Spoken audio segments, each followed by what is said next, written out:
It's been a long time since I last mugged Shultz, and all I had to do was watch his most recent podcast. And dude, I was blessed. Look at Africa. Like, they took all their resources, and Africa's still a poor continent. I mean, like, I just know that you don't have anything to substantiate that. And I just know it's a good episode when fans start posting, "What happened to the pod I love?" I'm tired of them laughing at everything, even when it's not funny.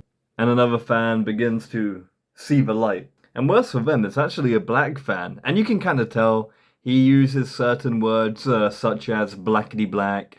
They always know some excrement. And my personal favourite, blackety black wouldn't be begging for them to say something if they ain't the ones that brought it up. Fans are also claiming the episodes are hard to sit through. As if they're forced, I guess. Wow. It does kind of remind me when like a good guest will come on and people are like, "I've returned." But that's enough, let's get into the video.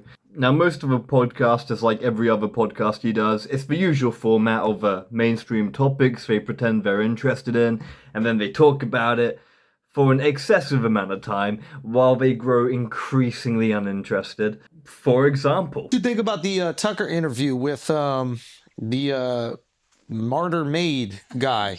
I didn't watch the whole thing, but I saw You the guys clips. didn't watch it? No, I saw the I just clips. saw some clips. and despite them only seeing the clips, Andrew goes, "You're educated enough for this topic on this podcast," and then they talk about it for 40 minutes. Clips. It's not even close to as bad if you watch the whole thing as the Really? way it's being perceived on Oh, Twitter. really? Yeah. The way that I saw it on Twitter was this guy said that the Holocaust wasn't that bad. It was poor planning. was The poor concentration camps were poor planning. And I think it was actually Yeah, Andrew. Not that bad. But do you guys really think Andrew would allow himself to be humiliated on his own podcast? Of course not. He goes full epiphany. A couple things going on here. He says he likes creating content around cultural mythology. And what happens is every culture has their mythology. There's religious mythology, but there's also cultural mythology, meaning like this is the course of history in America. This is how we see it. And this is exactly what happened. And we do not chip away at that. We do not offer alternative takes. This is just what we all accept happened. And the way he framed it is like, and oftentimes like, that isn't exactly what happened. It is just the framework of what we want to believe happened. And there is wiggle room for truth. Now, the original idea of the Germans and Hitler was not to have, not to just kill all the Jews, that this was a, how did he phrase it? He used specific language. I don't remember. It was a planning error. Yeah. And basically what happened is they had all these people and they didn't have enough food to feed them. And they said there's even letters from the guards like, would the humane thing to be to do is kill them instead of having them all starve slowly throughout the winter. Wow. Okay. Now here's the interesting thing about this, right?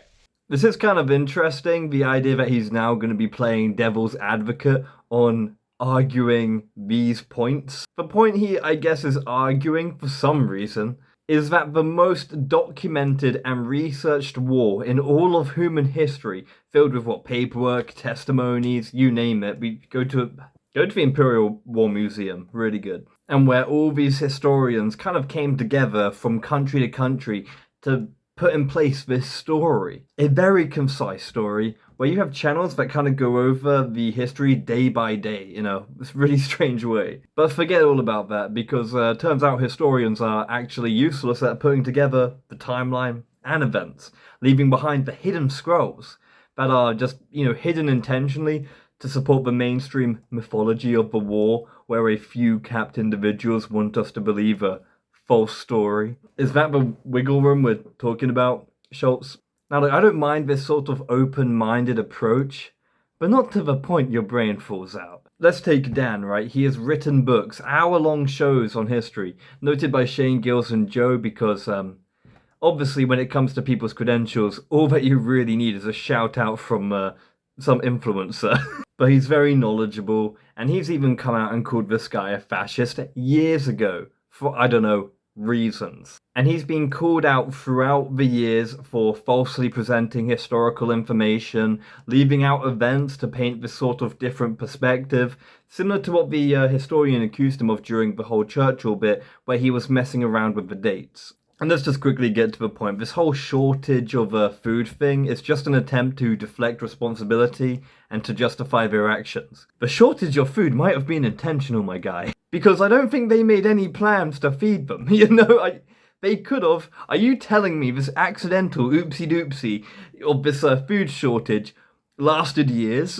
And then why would they also overwork them?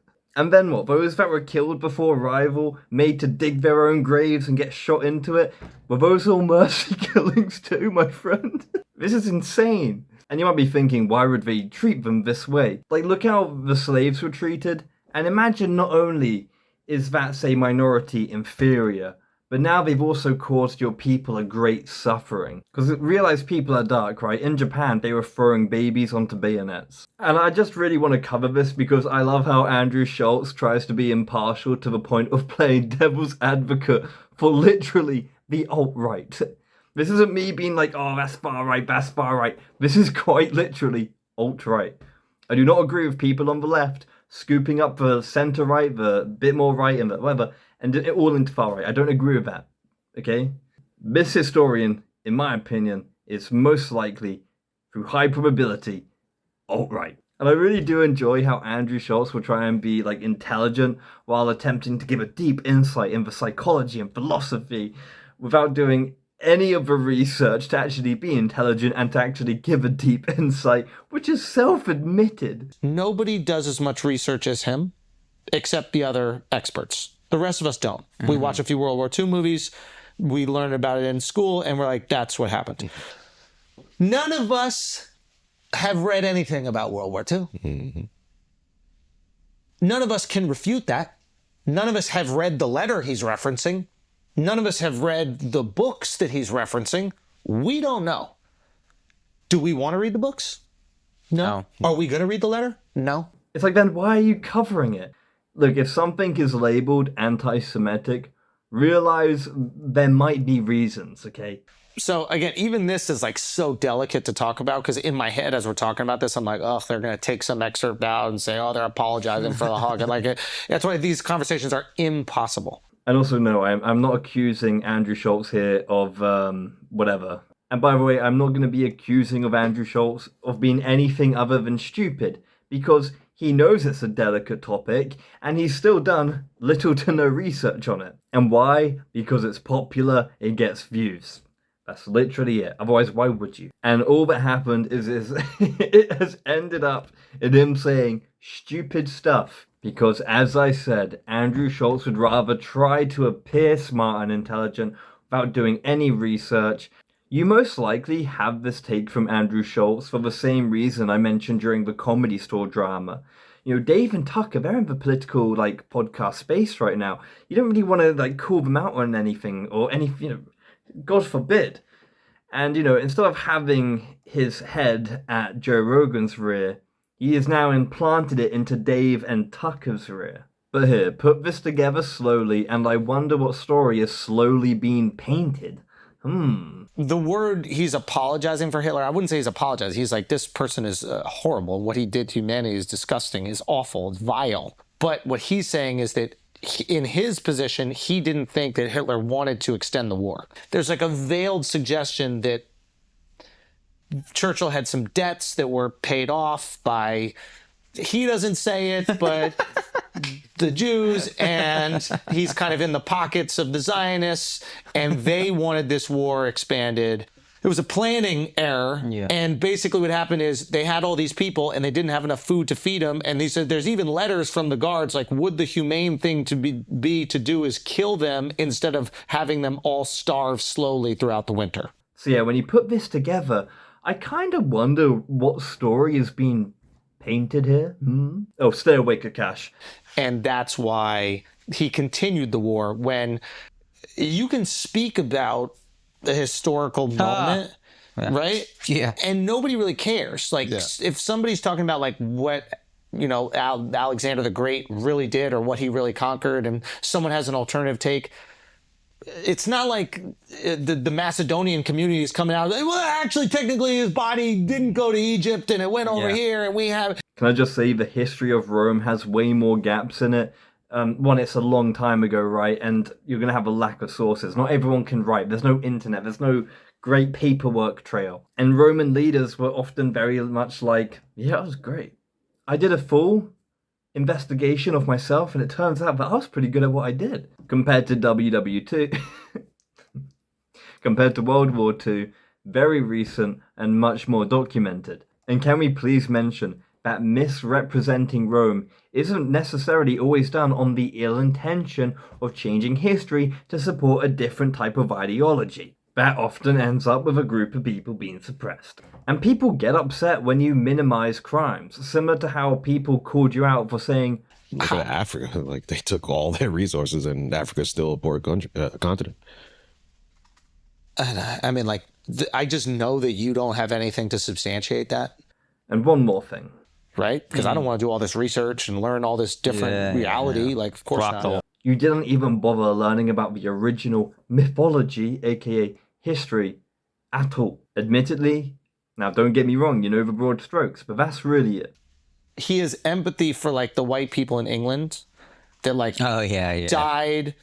Their ancestors died in World War II. They fought this war to maintain the idea of what an English person is. Yeah. The whole argument is... Of course, you know, German aggression played no part. The, my German's not bad, but Minch, is how they speak, I know, agreement, that was broken. It also had Poland getting invaded. That was pretty much what Veni, finally kicked it off. But the idea that it was due to race purity or some bullshit, and now these immigrants are coming over and we're disrespecting the deaths of those in World War II. That is an insane take. And I want to say thank you to Akash for actually giving some pushback. I think Akash had a pretty rough episode this. Yeah, I remember. That's what fish and chips are. Exactly. Seeing that stuff, and I was like, okay, this is what the guy's doing. This is who the guy's. He's catering to a fan base. He's going to get his money. Go ahead, buddy. It's truly amazing. He's a comedian with some really interesting premises. Yeah. But you shouldn't take him seriously when you go home. But I don't know if you believe that. I don't think you believe that. I'm going to tell you what you actually believe. But this part does get me. Indians moving into England where it's like, well, we have to come here because you actively took all of our jewels. They're still in your fucking palace. So I have more opportunity here. I'm coming. You think those jewels are doing anything? India was a wealthy... Jewels are going to help 2 billion. I hate this revisionist history where India was wealthy and then now all of a sudden they're broke. Yeah, what is it? I came from a recently colonized land where the economics and cultural impact are still, very much visible, and we're still impacted by it. So I moved to a richer area. Maybe you weren't rich to begin with. What is this revisionist history? Bro, it's just history. India wasn't a great place for trade routes. They had great textile industries. Obviously, the spices, I'm pretty sure, like, the Indian Trade Company, or what's it called? Oh, the East Indian Trade Company. They used to, like, brag about their spices. Like, spices are a sign of wealth. You also had lots of, like, gold, silver, diamonds, jewels, whatever. And the British used corrupt policies to basically extract it all from India. And then we laid the foundations down for a famine to kind of break out, destroying, obviously, their labor force and blah, blah, blah. There is literally no argument from the fact that we took billions from India. And there are people who do argue, somewhat justifiably, that without our influence right now, India would have been one of the world leaders. So it's a little bit disrespectful, to say this to Akash, who's probably done more research into this than you and I. And then he diminished and fuck your pseudo-history. It carries on. Look at Africa. Like, they took all their resources, and Africa's still a poor continent. I mean, like, I just know that you don't have anything to substantiate that. Yeah, man, when we taxed the African population obscene amounts, and then we took their resources, exploited their labor, threw the kids in the mines. I mean, I'm pretty sure some say we took like 1 trillion from Africa. I think that's the figure. But realize we didn't reinvest, it's not like we ever really reinvested into Africa other than to get better roads for trading or to get the resources out. We kind of ruined their education. We crushed their local economic and social structures, right? Their local governments.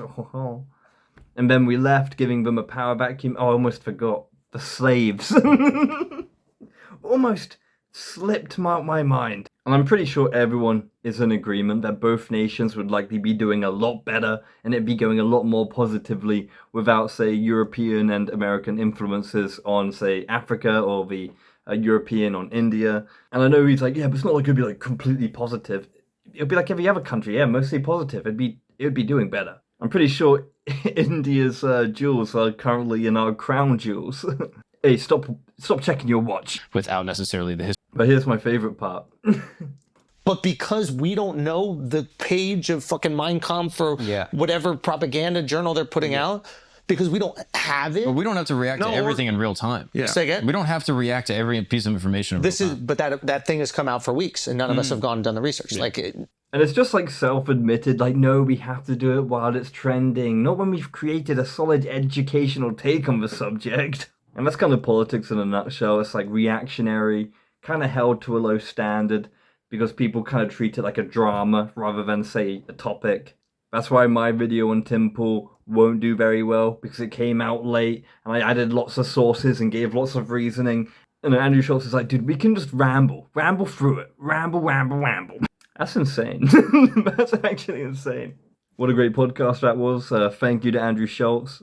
I don't like how these videos are getting more political, but because it's now going into political season, most of the drama is just idiotic political takes right now and such.